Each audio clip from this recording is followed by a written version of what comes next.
नमस्कार, आज की बात में आपका स्वागत है। आज अमेरिका ने मान लिया कि प्रधानमंत्री नरेंद्र मोदी किसी के सामने नहीं झुकते। आज अमेरिका ने पूरी दुनिया को बता दिया कि प्रेसिडेंट ट्रंप बार बार क्यों कहते हैं कि मोदी अच्छे लीडर हैं, उनके अच्छे दोस्त हैं, लेकिन आजकल उनसे थोड़े नाराज चल रहे हैं। आज अमेरिका के कॉमर्स सेक्रेटरी ने सार्वजनिक तौर पर माना कि भारत के साथ ट्रेड डील फाइनल हो चुकी थी। प्रेसिडेंट ट्रंप मोदी के फोन का इंतजार करते रहे। 3 हफ्ते तक हर शुक्रवार को मोदी की कॉल का वेट किया जाता था, लेकिन मोदी ने फोन नहीं किया, इसलिए भारत और अमेरिका के बीच ट्रेड डील नहीं हो पाई। अमेरिका के कॉमर्स सेक्रेटरी ने खुलासा किया कि ट्रंप चाहते थे मोदी उन्हें कॉल करें, ट्रेड डील के ड्राफ्ट को मंजूर करने की बात के लिए रिक्वेस्ट करें, इसके बाद अमेरिका ट्रेड डील का ऐलान करेगा। लेकिन मोदी ने यह शर्त नहीं मानी, ट्रंप को फोन नहीं किया, इसीलिए डील नहीं हो पाई। अब सवाल है कि ट्रंप ऐसा क्यों चाहते थे कि मोदी उन्हें फोन करें, इसके बाद ही वो ट्रेड डील पर मोहर लगाते। अगर वो चाहते थे तो फिर मोदी ने फोन क्यों नहीं किया? ट्रंप की ये शर्तें किन किन देशों ने मानी और जिन्होंने मानी उनका क्या हाल हुआ? मोदी की रणनीति कैसे सही साबित हुई?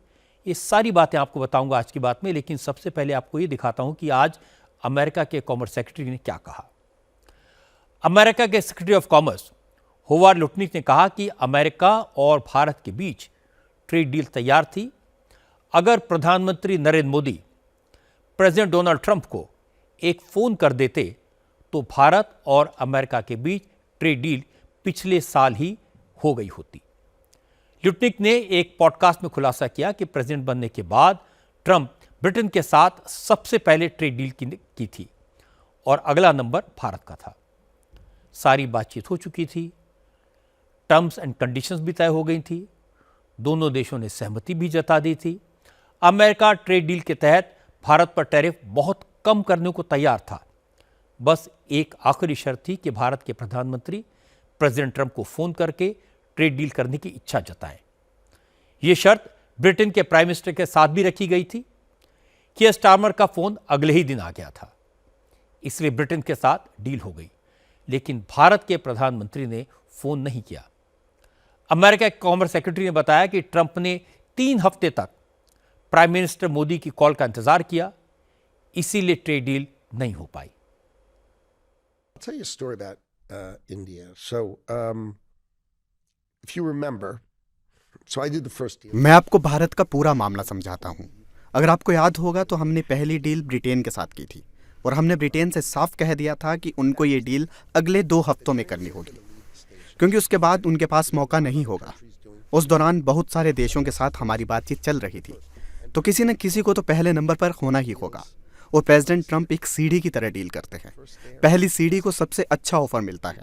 आप पहले पायदान के बाद बेस्ट डील हासिल नहीं कर सकते।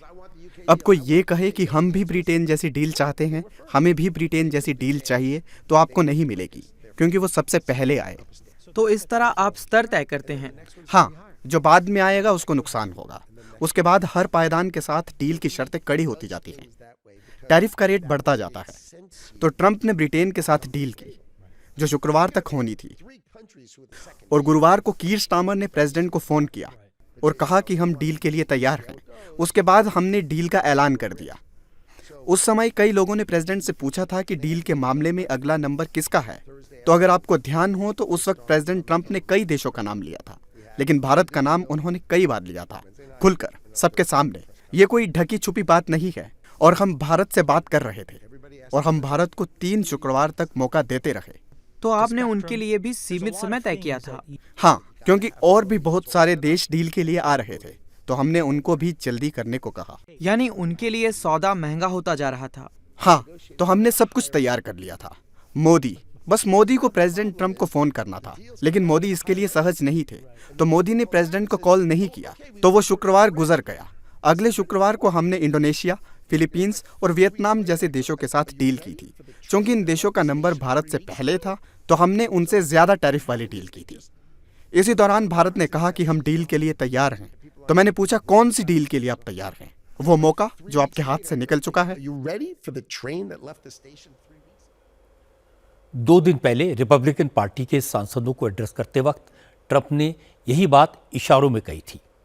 उन्होंने कहा था कि आजकल मोदी उनसे थोड़े नाराज हैं। उस वक्त उन्होंने मोदी की नाराजगी को टैरिफ से जोड़कर बात को घुमाने की कोशिश की थी, लेकिन आज उनके कॉमर्स सेक्रेटरी ने राज खोल दिया। आपको ट्रंप का वो 2 दिन पुराना बयान सुनवा देता हूं। इससे होवार्ड लुटने की बात से जोड़कर देखेंगे तो आपको प्रेसिडेंट ट्रंप की बात समझ में आ जाएगी। The Apache helicopter. I mean, I had India coming to me, sir. I've been waiting 5 years. We're changing it. We're changing it. India ordered 68 Apaches, and Prime Minister Modi came to see me. Sir, may I see you, please? Yes. I have a very good relationship with him. He's not that happy with me because, you know, they're paying a lot of tariffs now because they're not doing the oil, but they are. They've now reduced it very substantially, as you know, from Russia. We're getting rich because of tariffs, by the way. I hope everyone understands that. हालांकि आज भारत ने Howard Lutnick के खुलासे पर diplomatic जवाब दिया। विदेश मंत्रालय के प्रवक्ता रणवीर जायसवाल ने कहा कि भारत अमेरिका के साथ ट्रेड डील करना चाहता है, लेकिन कोई भी डील भारत के हितों को ध्यान में रखकर ही होगी। रणधीर जायसवाल ने कहा, जहां तक एक कॉल का सवाल है तो पिछले साल प्रेसिडेंट ट्रंप और प्राइम मिनिस्टर मोदी के बीच 1-2 नहीं 8 बार फोन पर बात हुई थी। हमने इन टिप्पणियों को देखा है। भारत और अमेरिका पिछले साल 13 फरवरी से ही एक द्विपक्षीय व्यापार समझौते पर बातचीत करने के लिए प्रतिबद्ध थे। तब से दोनों पक्षों ने एक संतुलित और पारस्परिक रूप से लाभकारी व्यापारिक समझौते पर पहुंचने के लिए कई दौर की बातचीत की है। कई मौके पर हम समझौते के बहुत करीब पहुंचे हैं। रिपोर्ट की गई टिप्पणियों में इन चर्चाओं का जो विवरण दिया गया है वह ठीक नहीं है। हम 2 पूरक अर्थव्यवस्थाओं के बीच पारस्परिक रूप से लाभकारी व्यापार समझौता में रुचि रखते हैं और इसे संपन्न करने की आशा करते हैं। संयोग से हमारे प्रधानमंत्री और राष्ट्रपति ट्रंप के बीच 2025 के दौरान 8 बार फोन पर बातचीत हुई है, जिसमें हमारी व्यापक साझेदारी के विभिन्न पहलुओं पर दोनों नेताओं ने चर्चा किया। अब ट्रंप रूस से ऑयल इंपोर्ट करने वाले भारत और चीन जैसे देशों पर 500% टैरिफ लगाने की धमकी दे रहे हैं। उन्होंने कल ही इस तरह के प्रस्ताव वाले बिल को ग्रीन सिग्नल दिखाया। इस पर विदेश मंत्रालय के प्रवक्ता ने कहा कि अमेरिका अपने यहाँ कौन सा बिल बनाता है, कितना टैरिफ लगाता है, ये अमेरिका का फैसला है, लेकिन भारत अपनी एनर्जी नीड्स और वर्ल्ड मार्केट के हिसाब से फैसले लेता है। कोई दूसरा देश क्या कर रहा है, इससे कोई फर्क नहीं पड़ता। ऊर्जा स्रोतों का सवाल है, उससे आप भली भांति वाकिफ है कि हमारा क्या रवैया है, क्या हमारा अप्रोच है। इस संदर्भ में जैसा कि आप जानते हैं कि हमारी जो हमारा अप्रोच होता है वो वैश्विक बाज़ार में क्या परिस्थिति है, किस प्रकार का माहौल है, उसको मद्देनज़र रखते हुए, और साथ ही साथ जो हमारे अपने एक इम्पेरेटिव है कि हमारे जो 1.4 अरब लोग हैं उनको किस प्रकार से सस्ते दाम पर ऊर्जा मुहैया कराया जाए। इन दोनों चीज़ों को देखते हुए हम लोग अपनी ऊर्जा स्रोतों के बारे में हमारी अपनी स्ट्रेटजी और रणनीति को तय करते हैं। अमेरिका के कॉमर्स सेक्रेटरी की बात यह साबित करती है कि मोदी ट्रंप के प्रेशर में नहीं आए। भारत अमेरिका के सामने नहीं झुका। मोदी के लिए देश का स्वाभिमान ट्रेड डील से ऊपर है। वैसे भी भारत आज दुनिया की 4थी बड़ी अर्थव्यवस्था है। न कोई मोदी को झुका सकता है, न कोई भारत को आगे बढ़ने से रोक सकता है। प्रेसिडेंट ट्रंप ने ईरान के खिलाफ भी मिलिट्री एक्शन की धमकी दी है। ट्रंप ने कहा, अगर ईरान की सरकार ने प्रदर्शनकारियों के खिलाफ सख्ती की, प्रोटेस्टर्स पर गोलियां चलाई, तो अमेरिका ईरान के खिलाफ कार्रवाई करने से हिचकेगा नहीं। हालांकि अमेरिका की इस धमकी से ईरान की सरकार के रुख पर कोई असर नहीं पड़ा। ईरान में मजहबी हुकूमत के खिलाफ विरोध प्रदर्शन अब बेहद हिंसक हो गए हैं और ईरान की पुलिस प्रदर्शनकारियों पर फायरिंग भी कर रही है। हजारों लोगों को जेल में डाल दिया गया है, लेकिन प्रदर्शनकारियों के हौसले टूटे नहीं। ईरान के supreme leader Ayatollah Ali Khamenei की हुकूमत से नाराज लोग राजधानी तेहरान के अलावा कूम, Siraj, Isfahan, Mashhad, farsan, fossa, करमनशाह और नजफबाद समेत 100 से ज़्यादा शहरों में सड़कों पर उतर आए हैं। भयंकर हिंसा हो रही है। प्रदर्शनकारी सरकारी बिल्डिंग्स को निशाना बना रहे हैं, खामेनेई के पोस्टर और बैनर फाड़ रहे हैं। कई जगह प्रोटेस्टर्स अपने मुल्क के झंडे जला रहे हैं। कल रात 8 बजे हजारों प्रदर्शनकारी तेहरान के ग्रैंड बाजार में जमा हुए। पहले जमकर नारेबाजी की और फिर ग्रैंड बाजार में सरकारी बिल्डिंग्स को आग लगा दी गई। ईरान में विरोध प्रदर्शनों का यह सिलसिला 12 दिन पहले 28 दिसंबर को शुरू हुआ था। सबसे पहले तेहरान में हजारों कारोबारी सरकार की आर्थिक नीतियों के विरोध में सड़कों पर उतरे थे। इसके बाद व्यापारियों के प्रोटेस्ट में पढ़े लिखे बेरोजगार नौजवान शामिल हुए और इसके बाद बड़ी संख्या में महिलाएं हिजाब उतारकर सड़कों पर उतरी, विरोध करने लगी। सरकार ने क्रैकडाउन किया और 50 से ज्यादा लोग मारे गए। इसके बाद भी जब कोई असर नहीं हुआ तो ईरान की सरकार ने नाराजगी को दूर करने के लिए जनता में पैसे बांटने शुरू कर दिए। इसका थोड़ा बहुत असर हुआ, लेकिन कल ईरान के पूर्व शासक रजा शाह पहलवी के बेटे रजा पहलवी ने ईरान के आवाम से रात 8 बजे हुकूमत के खिलाफ झंडा बुलंद करने के लिए कहा, तो उनकी अपील पर लाखों लोग घरों से बाहर निकले।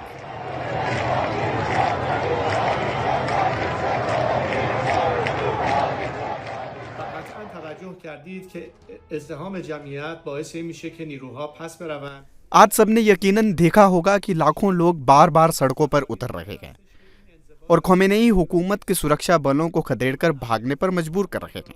बहुत से सुरक्षाकर्मी खुद पाला बदलकर आवाम के साथ आ रहे हैं। ऐसे में इन विरोध प्रदर्शनों को अनुशासित रखना जरूरी है और आप सब ज्यादा से ज्यादा तादाद में जितना भी मुमकिन हो प्रोटेस्ट के लिए घरों से बाहर निकले। आज मैं आपसे पहली अपील कर रहा हूँ, इस शुक्रवार यानी कि 9 जनवरी को ठीक रात के 8 बजे आप जहां भी हों, चाहे सड़क पर हों या फिर अपने घरों में हों, आप सबसे मैं अपील करता हूं कि ठीक 8 बजे आप नारे लगाना शुरू कर दें। आप सबका जैसा रुख देखूंगा, उसके बाद मैं आगे का कदम आपको बताऊंगा। Reza Pahlavi Shah of Iran Mohammad Reza Pahlavi के बेटे हैं, जिन्हें 1979 में ईरान में इस्लामिक क्रांति के बाद देश छोड़कर भागना पड़ा था। इस रिवॉल्यूशन की अगुवाई आयतुल्लाह रुहुल्लाह खुमैनी ने की थी। 1989 में उनकी डेथ के बाद सैयद अली खामनेई ईरान के सुप्रीम लीडर बने। पिछले 46 साल से ईरान में इस्लामिक रिपब्लिक है, लेकिन आज भी ईरान में शाह ऑफ ईरान के खानदान को सम्मान से देखा जाता है। इसलिए जैसे ही रजा पहलवी ने सोशल मीडिया पर लोगों से सड़कों पर उतरने की अपील की, तो ईरान के हर शहर से प्रदर्शनकारियों का हुजूम निकल पड़ा। तेहरान में लाखों लोग ग्रैंड बाजार में इकट्ठे हुए और ईरान के झंडे को फाड़ दिया। इसके बाद सरकारी सीसीटीवी कैमरे तोड़े गए और फिर सरकारी इमारतों पर हमला बोल दिया। ईरान में खामनेई की हुकूमत की टेंशन इसलिए बढ़ गई है क्योंकि सरकार ने जिन सुरक्षा कर्मियों को प्रोटेस्टर्स को काबू करने के लिए भेजा था, उनमें बहुत से सुरक्षाकर्मी सरकार का साथ छोड़कर प्रदर्शनकारियों के साथ हो गए। इसलिए प्रदर्शन करने वालों का हौसला और बढ़ गया।